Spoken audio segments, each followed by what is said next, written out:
नमस्कार। आकाशवाणी से प्रस्तुत है समाचार संध्या।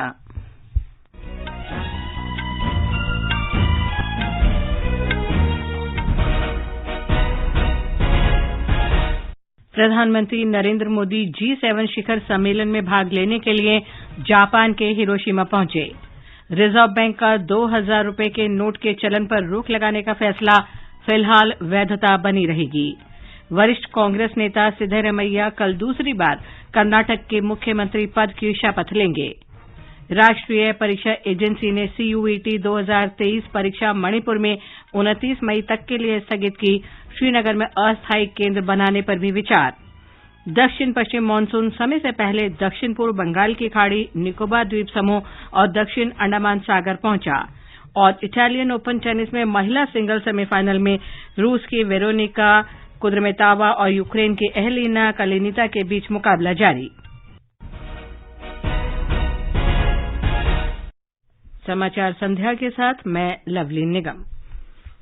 प्रधानमंत्री नरेंद्र मोदी G7 शिखर सम्मेलन में भाग लेने के लिए जापान के हिरोशिमा शहर पहुंच गए हैं। प्रधानमंत्री मोदी आज सवेरे 3 देशों जापान, पापुआ न्यू गिनी और ऑस्ट्रेलिया की यात्रा पर रवाना हुए थे। एक रिपोर्ट।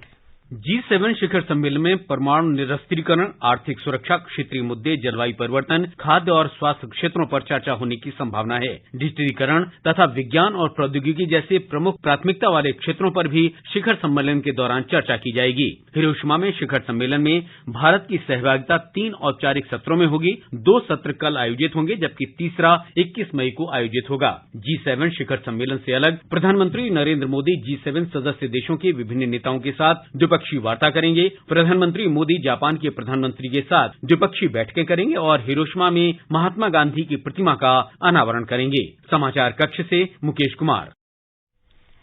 ब्रिटेन ने जापान में G7 सम्मेलन से पहले रूस के खनिज क्षेत्र के खिलाफ नए प्रतिबंधों की घोषणा की है।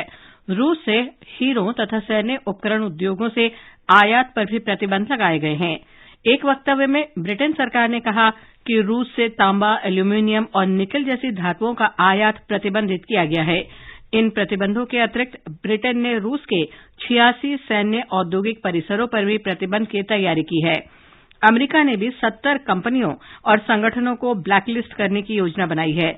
इसका उद्देश्य युद्ध के लिए आवश्यक सामग्री प्राप्त करने की रूस की क्षमता कम करना है। जापान ने भारत की एकीकृत भुगतान प्रणाली UPI में शामिल होने की इच्छा व्यक्त की है। एक मीडिया चैनल के साथ बातचीत में जापान के डिजिटल मंत्री कोनोतारो ने दोनों देशों के बीच जारी डिजिटल सहयोग का उल्लेख किया। उन्होंने कहा कि इस पहल का उद्देश्य दोनों देशों के EID को परस्पर मान्यता देना और डिजिटल लेन देन का विस्तार करना है। श्री तारो के वक्तव्य पर प्रतिक्रिया व्यक्त करते हुए इलेक्ट्रॉनिक और सूचना प्रौद्योगिकी मंत्री अश्विनी वैष्णव ने प्रधानमंत्री नरेंद्र मोदी के डिजिटल इंडिया दृष्टिकोण को मान्यता देने के लिए आभार व्यक्त किया। उन्होंने कहा कि इस दृष्टि को वैश्विक रूप से मान्यता मिली है और लोग समझे हैं कि किस प्रकार डिजिटल प्रौद्योगिकी की व्यवस्था को लोकतांत्रिक बनाया गया है। विज्ञान और प्रौद्योगिकी राज्य मंत्री डॉक्टर जितेंद्र सिंह ने शंघाई सहयोग संगठन के देशों के बीच विज्ञान, प्रौद्योगिकी और नवाचार में सहयोग के महत्व पर जोर दिया है। वे संगठन के सदस्य देशों के विज्ञान और प्रौद्योगिकी मंत्रालयों तथा एजेंसियों के प्रमुखों के 7वें सत्र को वर्चुअल माध्यम से संबोधित कर रहे थे। डॉक्टर सिंह ने उभरती चुनौतियों के समाधान के लिए अन्य सदस्य देशों के साथ मिलकर काम करने की भारत की इच्छा व्यक्त की। रिजर्व बैंक ने 2000 रुपये के नोट वापस लेने का फैसला किया है। लोग इन नोटों को अपने बैंक खातों में जमा कर सकते हैं या 30 सितंबर तक बदल सकते हैं। रिजर्व बैंक ने स्पष्ट किया है कि 2000 रुपये के नोट वैध मुद्रा बनी रहेगी। ब्यौरा हमारी संवाददाता से। भारतीय रिजर्व बैंक ने कहा है कि क्लीन नोट पॉलिसी का अनुसरण करते हुए 2000 के नोटों को संचलन से वापस लेने का फैसला लिया गया है। रिजर्व बैंक ने कहा है कि लोग 23 मई से 30 सितंबर 2023 तक किसी भी बैंक शाखा में या RBI के 19 क्षेत्रीय कार्यालयों में 2000 के नोट अपने बैंक खातों में जमा करा सकते हैं। इसकी सीमा एक बार में 20,000 रुपए तक तय की गई है। इसके अलावा वे 2000 के नोटों को किसी अन्य मूल्य वर्ग के नोटों में भी बदल सकते हैं। प्रार्थना, आकाशवाणी समाचार, मुंबई। प्रशांत कुमार मिश्र और केवी विश्वनाथन को आज उच्चतम न्यायालय के न्यायाधीश की शपथ दिलाई गई।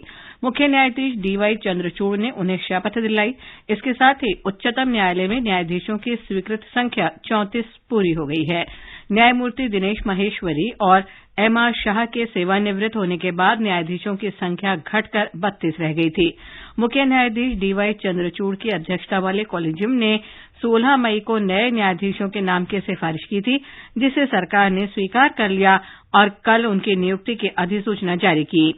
केवी विश्वनाथन ऐसे 10वें अधिवक्ता हैं जिन्हें सीधे ही अधिवक्ता से न्यायाधीश बनाया गया है। उन्होंने भारतीय आर विश्वविद्यालय से कानून की डिग्री प्राप्त की और 1988 में तमिलनाडु बार काउंसिल के सदस्य बने। न्यायमूर्ति प्रशांत मिश्र इससे पहले आंध्र प्रदेश उच्च न्यायालय के मुख्य न्यायाधीश थे। ये समाचार हमारी वेबसाइट newsonair.com/hindi और हमारे mobile app news on AIR पर भी उपलब्ध हैं। सबके लिए सामाजिक सुरक्षा, अटल पेंशन योजना, मोदी जी का संकल्प। योजना उन नौजवानों के लिए है ताकि आप जब 60 साल के होंगे आपको कभी किसी के सहारे की जरूरत न पड़े, आप अपना बुढ़ापा भी गौरव के साथ बिता सको। अब तक इस योजना से 5 करोड़ 20 लाख से अधिक लाभार्थी जुड़ चुके हैं। अगर आप भी 18 से 40 साल की उम्र के हैं तो मासिक अटल पेंशन सहित योजना के 3 गारंटीड फायदों की जानकारी के लिए अपनी बैंक शाखा से संपर्क करें। समाचार संध्या में आपका फिर स्वागत है। कर्नाटक के राज्यपाल थावरचंद गहलोत ने कांग्रेस विधायक दल के नेता सिद्धरमैया को मुख्यमंत्री और डीके शिवकुमार को उप मुख्यमंत्री पद की शपथ के लिए आमंत्रित किया है। मंत्रिमंडल के अन्य सदस्यों को भी शपथ दिलाई जाएगी। शपथ ग्रहण समारोह बेंगलुरु के कंठीरवा स्टेडियम में कल दिन में 12:30 बजे होगा। इस बीच कल बेंगलुरु में कांग्रेस विधायक दल की बैठक में श्री सिद्धरमैया को औपचारिक रूप से कांग्रेस विधायक दल का नेता चुना गया। ब्यौरा हमारे संवाददाता से। शपथ ग्रहण समारोह के लिए कंठीरवा स्टेडियम को सजाया जा रहा है। कांग्रेस के पूर्व अध्यक्ष सोनिया गांधी, राहुल गांधी और प्रियंका गांधी आमंत्रित हैं। कांग्रेस अध्यक्ष मल्लिकार्जुन खड़गे की तरफ से तमिलनाडु मुख्यमंत्री एमके स्टालिन, पश्चिम बंगाल के मुख्यमंत्री ममता बनर्जी, बिहार मुख्यमंत्री नीतीश कुमार और नेशनल कॉन्फ्रेंस के नेता फारूक अब्दुल्ला को आमंत्रित किया गया है। सीपीआईएम के सीताराम येचुरी भी आमंत्रित हैं। छत्तीसगढ़ के मुख्यमंत्री भूपेश बघेल, राजस्थान के मुख्यमंत्री अशोक गहलोत और हिमाचल प्रदेश के मुख्यमंत्री सुखविंदर सिंह सुक्खू समारोह में भाग लेंगे। सुधींद्र, आकाशवाणी समाचार, बेंगलुरु। गुजरात के मुख्यमंत्री भूपेंद्र पटेल ने आज केवड़िया में स्टैच्यू ऑफ यूनिटी में राज्य सरकार के मंत्रियों और वरिष्ठ अधिकारियों के 3 दिन के चिंतन शिविर का उद्घाटन किया। इस 10वें चिंतन शिविर में कैबिनेट मंत्री, प्रधान सचिव, वरिष्ठ अपर मुख्य सचिव, जिला अधिकारी और विभागाध्यक्ष सहित लगभग 230 लोग भाग ले रहे हैं। चिंतन शिविर के दौरान स्वास्थ्य और पोषण, शहरीकरण और शहरी तथा ग्रामीण क्षेत्रों में ढांचागत विकास, सरकार और सभी स्वायत्त निकायों के कर्मचारियों के लिए प्रशिक्षण तथा क्षमता निर्माण और शिक्षा में गुणात्मक सुधार जैसे विषयों पर सामूहिक रूप से विचार विमर्श किया जाएगा। विश्वविद्यालय अनुदान आयोग यूजीसी और राष्ट्रीय परीक्षा एजेंसी एनटीए ने संयुक्त विश्वविद्यालय प्रवेश परीक्षा सीयूईटी 2023 के आवेदकों और विशेष रूप से मणिपुर, जम्मू कश्मीर और झारखंड के छात्रों के लिए महत्वपूर्ण सूचना जारी की है। सीयूईटी 2023 परीक्षा मणिपुर में 29 मई तक के लिए स्थगित कर दी गई है। राज्य में कानून व्यवस्था की स्थिति को देखते हुए यह निर्णय लिया गया है। यूजीसी ने बताया कि परीक्षा केंद्र बदलने का विकल्प अभी उपलब्ध है। 697 आवेदकों ने पहले मणिपुर में परीक्षा देने का विकल्प चुना था। एनटीए ने राज्य में कानून व्यवस्था की विस्तृत समीक्षा की और मणिपुर प्रशासन के साथ सलाह मशवरा किया। आवेदकों से परीक्षा के लिए उनकी पसंद के शहरों के बारे में भी टेलीफोन से पूछा गया। एनटीए जम्मू कश्मीर से बाहर के आवेदकों के लिए श्रीनगर में अस्थायी परीक्षा केंद्र बनाने पर भी विचार कर रहा है। जम्मू कश्मीर में बनाए गए 15 परीक्षा केंद्रों में कुल 44,425 आवेदक भाग लेंगे। जम्मू कश्मीर और झारखंड के कुछ आवेदकों को अपने पहले बताए गए राज्य से बाहर सीयूईटी की परीक्षा देनी पड़ सकती है। संयुक्त विश्वविद्यालय प्रवेश परीक्षा 21 मई को देश भर में आयोजित होनी है। प्रधानमंत्री नरेंद्र मोदी के नेतृत्व में केंद्र सरकार इस महीने अपने कार्यकाल के 9 साल पूरे करने जा रही है। आकाशवाणी समाचार इन वर्षों में सरकार की उपलब्धियों के बारे में विशेष श्रृंखला प्रसारित कर रहा है। आज हम जनधन, आधार और मोबाइल यानी जैम पहल की बात कर रहे हैं। इसके जरिए लोगों के जनधन खातों, मोबाइल नंबर और आधार को जोड़ना है ताकि सब्सिडी का लाभ सीधे लाभार्थियों के बैंक खातों में पहुंचे। ये विश्व के सबसे बड़ी वित्तीय समावेशी प्रयासों में से एक है। इस योजना की शुरुआत प्रधानमंत्री नरेंद्र मोदी ने अगस्त 2014 में की थी। प्रधानमंत्री ने हाल ही में कहा था कि सरकारी योजनाओं से लगभग 8 करोड़ फर्जी लाभार्थियों को जैम पहल के जरिए हटाया गया। उन्होंने बताया कि इस व्यवस्था से कई योजनाओं और कार्यक्रमों में पारदर्शिता आई है। पिछले दिनों मैं सोच रहा था, हमने डीबीटी के द्वारा करीब 27 लाख करोड़ रुपए नीचे लोगों में पहुंचाया है। अगर उस हिसाब से देखता तो 27 लाख करोड़ में से करीब 16 लाख करोड़ कहीं चले गए होते। आज जनधन, आधार, मोबाइल की ट्रिनिटी से हर लाभार्थी को उसका पूरा हक मिल रहा है। इस व्यवस्था से 8 करोड़ से अधिक फर्जी लाभार्थी सिस्टम से बाहर हुए हैं। जो बेटी पैदा नहीं हुई वो विधवा हो जाती थी और विधवा पेंशन चलता था।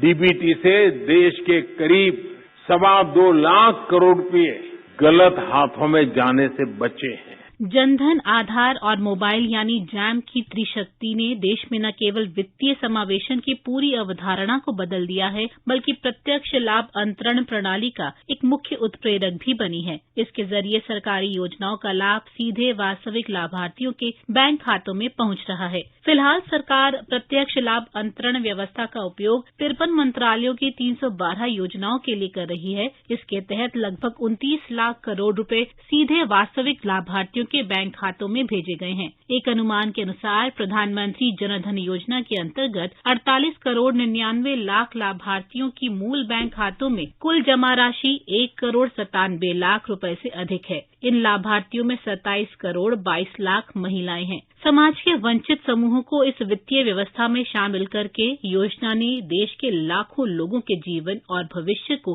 बेहतर कर दिया है। संजीव जसरोटिया की रिपोर्ट के साथ समाचार कक्ष से प्रियंका अरोड़ा। तेलंगाना में भी जैम प्रयास से 20 विभागों की 135 योजनाओं का लाभ सीधे लाभार्थियों के खातों में पहुंच रहा है। एक रिपोर्ट। तेलंगाना में समाज के विभिन्न वर्गों के करोड़ों लोग जैम की त्रिशक्ति से लाभान्वित हुए हैं और उनका मानना है कि इससे उनके जीवन स्तर में सुधार हुआ है।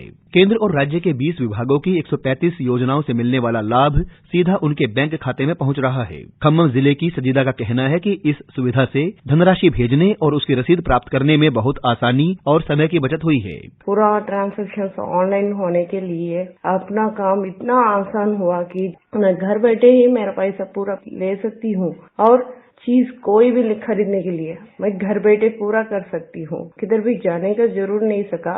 2019 से राज्य ने 1,15,000 करोड़ से अधिक की धनराशि भेजी है और 71 करोड़ 75 लाख का भुगतान डीबीटी के जरिए किया गया है। हैदराबाद से लक्ष्मी की रिपोर्ट के साथ समाचार कक्ष से वीरेंद्र कौशिक। दक्षिण पश्चिम मानसून समय से पूर्व ही आज बंगाल की खाड़ी के दक्षिण पूर्व निकोबार द्वीप समूह तथा दक्षिण अंडमान सागर के कुछ हिस्सों में पहुंच गया है।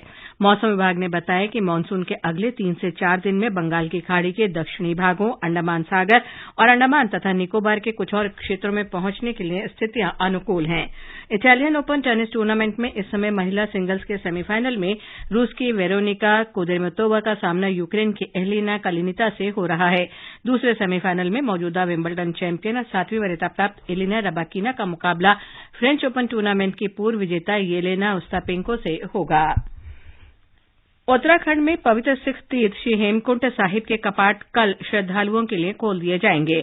आज सुबह गोविंद घाट गुरुद्वारे में गुरबाणी, अरदास, सुखमणि पाठ, शबद कीर्तन किया गया। अंत में मुख्य समाचार एक बार फिर। प्रधानमंत्री नरेंद्र मोदी G7 शिखर सम्मेलन में भाग लेने के लिए जापान के हिरोशिमा पहुंचे। रिजर्व बैंक का 2,000 रुपये के नोट के चलन पर रोक लगाने का फैसला फिलहाल वैधता बनी रहेगी। वरिष्ठ कांग्रेस नेता सिद्धरमैया कल दूसरी बार कर्नाटक के मुख्यमंत्री पद की शपथ लेंगे। राष्ट्रीय परीक्षा एजेंसी CUET 2023 परीक्षा मणिपुर में 29 मई तक के लिए स्थगित, श्रीनगर में अस्थायी केंद्र बनाने पर भी विचार। दक्षिण पश्चिम मानसून समय से पहले दक्षिण पूर्व बंगाल की खाड़ी, निकोबार द्वीप समूह और दक्षिण अंडमान सागर पहुंचा। और इटालियन ओपन टेनिस के महिला सिंगल सेमीफाइनल में रूस की वेरोनिका कुदेरमेतोवा और यूक्रेन के एलिना कालिनिता के बीच मुकाबला जारी। इसके साथ ही समाचार संध्या का ये अंक समाप्त हुआ। नमस्कार।